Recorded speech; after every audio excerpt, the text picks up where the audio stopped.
പ്രിയപ്പെട്ട പ്രേക്ഷകരെ, ആവർത്തനത്തിൽ മടുത്തുപോകുന്ന ഈ കൊലപാതക ചർച്ചകളിൽ എന്തു പറയണം?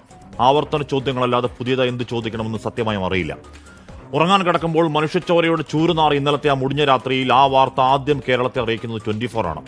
യുവാവ് സഹോദരനെ കൊലപ്പെടുത്തിയെന്നാണ് റിപ്പോർട്ടേഴ്സ് ബ്രേക്കിംഗ് ഗ്രൂപ്പിലേക്ക് ഷഫീദ് റാവുത്തർ ഇടുന്ന ആദ്യ വാർത്ത.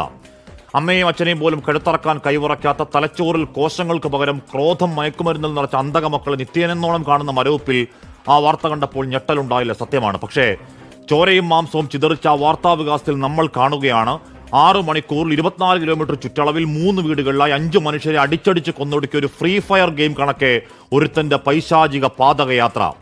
അല്ലെങ്കിൽ തന്നെ അർബുദ പടർച്ചയിൽ റേഡിയേഷൻ ചികിത്സയിൽ ആകെ ദുർബലപ്പെട്ട അമ്മയെ ഷാളിൽ കറക്കി താഴെ തറയിലടിച്ച് തുടങ്ങിയതാണ് ആ കൊലവറി. കൊലച്ചോറ് പോലെ വാങ്ങിയ കുഴിമന്തിക്ക് പിന്നെ ചിരിക്കാൻ മാത്രം അറിയുന്ന ഒരു തുടുത്ത കവിൾ 13-കാരൻ കൂടപ്പിറപ്പ്, ഇഷ്ടപ്പെട്ട് കൂടെ കൂടിയ ഒരു പാവം പെൺകുട്ടി, വല്യച്ഛൻ, വയോധിക. ഒരു പകൽപ്പാതി അത്രയും അവൻ കൊന്നൊടുക്കിയത് കൂടത്തിന് നെടുന്നെറ്റിക്കടിച്ചാണ്. ആ ചിതറിയ തലയോട്ടികൾ പറയുന്നുണ്ട് ബ്രൂട്ടാലിറ്റിയുടെ പരമാവധി.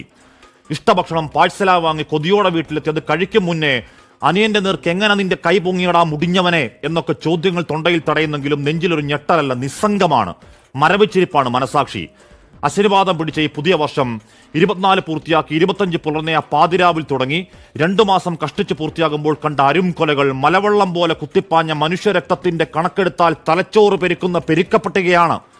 മക്കളെന്ന പേരിൽ പെറ്റവയറിന്റെ കൊലവള്ളി അറക്കുന്ന അസുരവിത്തുകൾ, പിഞ്ചുകുഞ്ഞിനേട് താഴത്തിലെറിയുന്ന രക്തബന്ധുക്കൾ, കൂട്ടുകാരന്റെ മുഖം കക്കൂസിൽ മുക്കി കൊലക്ക് കൊടുക്കുന്ന സഹപാഠികൾ, പുക്കളിൽ കോമ്പസിട്ട് കുത്തിക്കറക്കുന്ന കോളേജ് വിദ്യാർത്ഥികൾ. കണ്ടു മടുത്തു, ഇനി വയ്യ.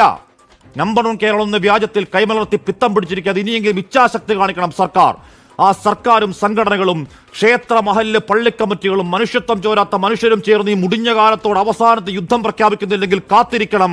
കേരളം സൈക്കോകൾ മരണം നൃത്തമാടുന്ന നാശകാലം, ചാവുദിനങ്ങൾ. 7ാം ക്ലാസ്സിൽ 8ാം ക്ലാസ്സിൽ പഠിക്കുന്നവൻ ലഹരിയിൽ ലക്കുകെട്ട് കുറച്ചുകൂടി മൂത്താൽ അമ്മയ്ക്ക് നേരെ, പിന്നെയും മൂത്താൽ കത്തിയെടുക്കുന്ന പരമ്പര ചെറുക്കാവതല്ലെങ്കിൽ പുറത്തിറങ്ങാൻ ഭയകാലമെങ്കിൽ നമ്മൾ ഈ പറയുന്ന വളർച്ചാ സൂചിക, ഈസ് ഓഫ് ഡൂയിങ് ബിസിനസ് കെട്ടിപ്പൊക്കുന്ന വികസനത്തിന്റെ സപ്രപഞ്ചക്കെട്ടിൽ ആർക്കു വേണ്ടിയാണ് സാറേ? പ്രിയ പ്രേക്ഷകർക്ക് എൻകൗണ്ടർ പ്രൈമിലേക്ക് സ്വാഗതം.